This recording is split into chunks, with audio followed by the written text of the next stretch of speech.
Hi friends, మా ఛానల్ని subscribe చేసుకోండి. మరిన్ని అప్డేట్స్ కోసం బెల్ ఐకాన్ని క్లిక్ చేయండి.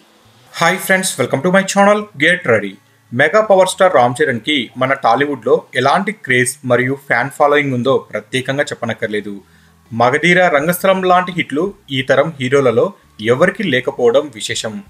తెలుగువాడు ఉన్న ప్రతి చోట ఆల్ టైమ్ రికార్డులు రామ్ చరణ్ ఈ సినిమాలతో సృష్టించాడు. వాటిని ఇప్పటికీ ఎవరూ అందుకోలేకపోయారు. మగధీర చిత్రంతో రామ్ చరణ్ క్రేజ్ ఒక్క టాలీవుడ్కి మాత్రమే పరిమితం కాకుండా బాలీవుడ్కి కూడా ఎగబాకింది. వరుసగా అక్కడ రామ్ చరణ్తో సినిమాలు చేయడానికి టాప్ డైరెక్టర్లు అందరూ క్యూ కట్టారు.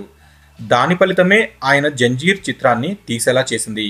బాలీవుడ్లో అప్పట్లో అమితాబ్ బచ్చన్ నటించిన సెన్సేషనల్ బ్లాక్ బాస్టర్ జంజీర్కి రీమేక్గా వచ్చిన ఈ సినిమా దారుణంగా పరాజయం పాలైంది. దాంతో రామ్ చరణ్ బాలీవుడ్లో సినిమాలు చేసే ఆలోచనని తాత్కాలికంగా విరమించుకున్నారు.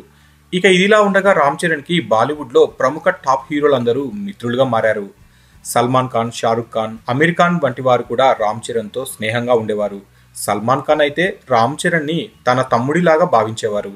రామ్ చరణ్ ముంబైలో జంజీర్ షూటింగ్ చేస్తూ ఉన్నంతకాలం ఆయనకి డిన్నర్, లంచ్ అన్నీ సల్మాన్ ఖాన్ ఇంటి నుంచే వచ్చేవట.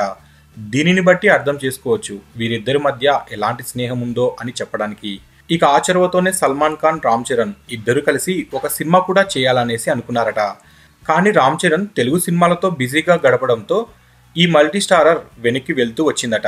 భవిష్యత్తులో రామ్ చరణ్ బాలీవుడ్లో సినిమా చేయాల్సి వస్తే అది తప్పకుండా మల్టీ స్టారర్ చిత్రమేననేసి విశ్వసనీయ వర్గాల సమాచారం.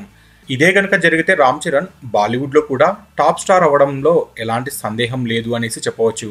మరి రాబోయే రోజుల్లో ఈ చిత్రం పట్టాలెక్కబోతున్నట్లుగా తెలుస్తుంది. సో ఫ్రెండ్స్, మీకు ఈ వీడియో నచ్చితే లైక్ చేయండి, షేర్ చేయండి. మరిన్ని ఫిల్మ్ అప్డేట్స్ కోసం మన ఛానల్ని తప్పకుండా సబ్స్క్రైబ్ చేసుకోండి.